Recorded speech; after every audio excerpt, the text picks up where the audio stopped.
Yeah, I'm back. I'm, what is it?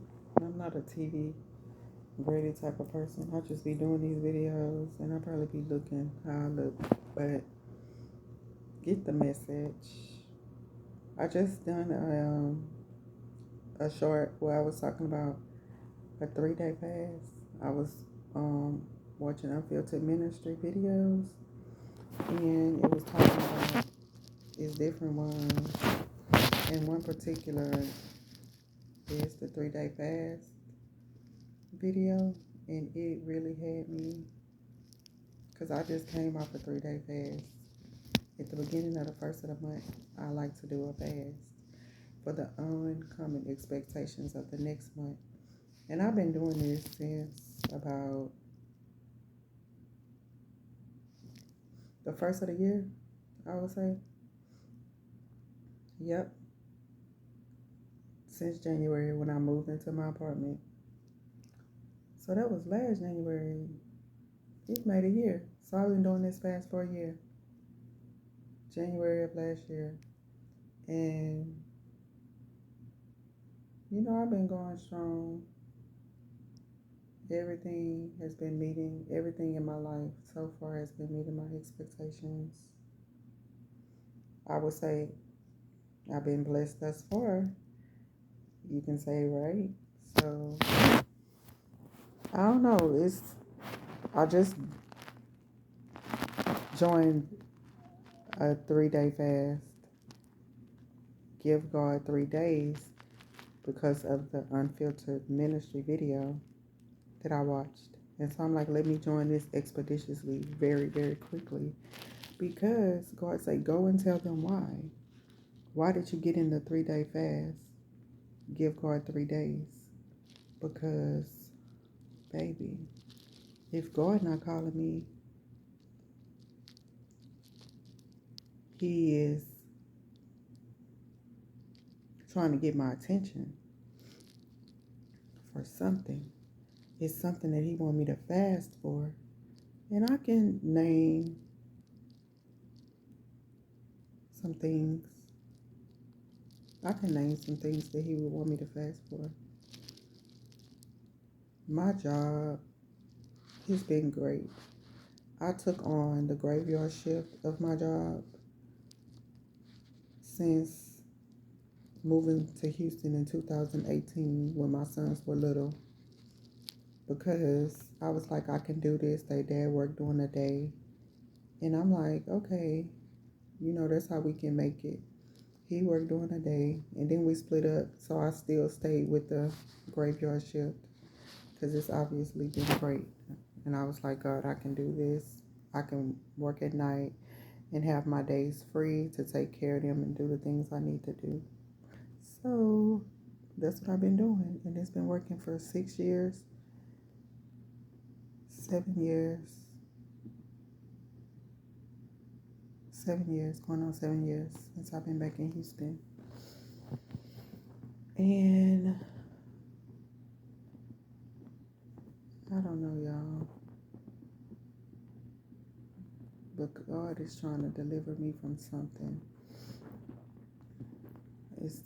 It gotta be with my job status. Like He gotta be trying to move me to another job. Because like I said, the job I've been on, I've been comfortable, even though it's not a glamorous lifestyle. Like I'm graveyard shift on security. And so I don't know what it is, but it's just been a shift in changes. Like all of a sudden, it's like the floor has been pulled up, the rug has been pulled up from up under me. I can't explain it. It's been really weird. So I'm like, let me try to move and find me another job. But I guess that's not what God wants me to do. Because being in a job for 6 years and being in the same field for about 10 years. You would think I would go and scoop a job like that. But no, the jobs, they'll call me back because they'll see I'm qualified. They'll be like, oh, you have a security license, and oh, you want third shift. And when I get there, it's like weird things. Well, it's just like I'm not getting a job. So I go to the job, the most far back one. I'm going to break it down for y'all. The most far back one. So I had the security license. I had the years of experience, and I get there. And they was like, oh, you're not level 3. No. So I was like, dang. So I stick it out with my job I'm at now. I was like, wow. Why they wouldn't mention before I wasted my time. So another job I go to, they not asking for level 3, but they see I got the experience. They see I have the security license. I get there. They're like, oh, do you have a TWIC card? No. What are you talking about? Nobody said I had to have a TWIC card. So time go by. I end up getting a TWIC card that costs money. Take the TWIC card and go back up there. Get there. They're like, oh, they want you to work day hours, 6 a.m. to 6 p.m. I'm like, 12 hours and day shift? I'm like, absolutely not.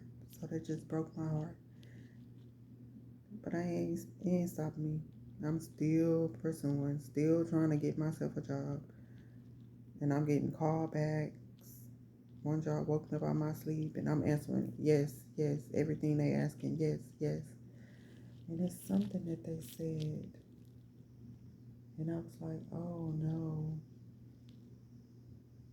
And so I was like, let me get out of wanting to work security and let me pursue some other experience with some other jobs. So I fill out for customer service.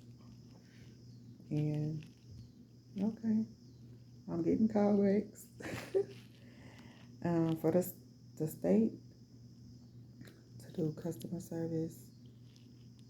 And with that, they wanted me to work these funny hours. And I'm like, I can't be available all day like that because I have my sons. I bring them to school. I pick them up. I do third shift because they're with their dad overnight. And I'm like, I can work the hours of the school hours that they at school if I was to transition to the day. And I was like, And I was like, okay. So I passed on that. Another customer service position came available. And I'm tight on money. And they was like, well, it's an easy tag job. Just pay the easy tag outstanding balance that you have. And I can get you started. And the job would have started September the 1st. And I'm like, well, I can't pay that before September the 1st. So that fell through. So it's just hit and misses with everything. Y'all check this out. Anybody that's still here listening and that want to hear. I go to a customer service job where it's going to be 8 to 5 through a temp agency. So it's temp to hire. 7 to 4, 8 to 5. Customer service, front desk, doing what I'm doing now. So you would think, I would think, they're going to hire me. I got this. So during the interview process, I don't know if I'm being called to jobs that's mocking me, that is Satan trying to discourage me, because at this interview, it's a lady with my same, and it's going great, even though I was discouraged because I was there 15 minutes early. No one was in the lobby. The door was unlocked, so I let myself in the lobby and sat down and people that are coming are badging themselves in and going towards the back. So I read my email that advised me when I get there, call, which I did. And I called maybe like 10 minutes early so they knew I was there. No one answered the phone. So by this time, security walked in and he sat down in front of me in the lobby. And I was like, I was here and I just called the number that advised to call if no one is at the desk. And he was like, okay, and I'm gonna call that number. And he said, in the meantime, can you check in for me? So it asked me for my email and something else, my name. I put that in and it printed out a badge, ID, visitor, sticker. So I put that on me and I sat down and continued to wait. And he was like, wow, I'm gonna call the number again. And I said, well, yeah, I called it too. And he was like, you did? I said, yeah. And he was like, okay, that's fine. And then he proceeded to call a number where he physically talked to somebody. At first, he must have just, I don't know what he did, but he called and he was like, yeah, she been here maybe 5 minutes too. I was like, no, I was here 15 minutes. And he was like, okay. And he was like, I'm just letting y'all know she's still waiting and she has an interview with this certain person. So he let them know. And so we still waiting. And then finally, I think he called again. So this time I'm like, let me check my phone to see how much time has passed. So I had to be there for 7, 9. What time I had to be there? 9:30. And I think like 15 minutes had passed. It was like 9:45, and he sent me to meet a guy, and the guy brought me back and had me sit back there and wait. So I sat back there maybe another 5 minutes. And finally, the lady who I was supposed to interview with, she came from back there and she was like, "Hi, you supposed to interview me?" I'm like, "Okay, it's no problem. I'm fine. I'll wait." And so I waited maybe 3 more minutes, and then she came, called me to the back, and we're interviewing. And let me not call people Satan, because we're only operating, through spirits. So spirits operating through us. And the attacks, I guess, we don't know what we're being used for at the time until either God reveals itself or the devil reveals itself to the person that is being tested. So we're interviewing, everything's going fine. We're interviewing. And so I was like, oh, thank you, Jesus, for all these opportunities that's coming. She was like, huh? Say what? I was like, thank you, Jesus, for these opportunities. And she was like, yeah, thank you, Jesus. And the interview must have went downhill from there. I don't know what happened. I can't tell you. She was like, let me call one of my co-workers who is actually going to be hands-on with your position and with what you're going to be doing and explaining more of what you're going to be doing. He came in looking at me upside my head, and I was trying to keep an upbeat, nice attitude. And I was just basically kind of shoved off. He was like, okay, well, thank you. And I was like, thank you. But we did go to this part of the interview when I did say, yeah, I was here 15 minutes early and no one was here to let me in. So I let myself in. And they was like, really? The door wasn't locked? I said, no, it wasn't. And they was like, are you sure you didn't just walk in behind nobody? I'm like, no, I'm positive. I let myself in and I sat down. And maybe 5 to 10 minutes later, security came in and I introduced and told them who I was and who I was here to see. And they was like, oh, that's really weird, because the whole reason, the whole thing of is the door is secure. You're supposed to be able to, I guess, hit an intercom and they'll let you in. I seen all that, but I checked the door. The door was open and I walked on through. I sat down and I waited. After I called the number that let you know nobody was there and left a message. But anyway, yeah, that job was a bust. But y'all, I don't know. And it was another security job. It basically it's it's about 10, and I'm qualified for these things, and I'm doing the shift for these things. I'm applying for what I'm doing and I'm qualified. And so why they not ranking it is making me think that God is, hey, like trying to get my attention. So y'all, I'll let y'all know what's gonna happen after this 3-day fast. And it's a lot of other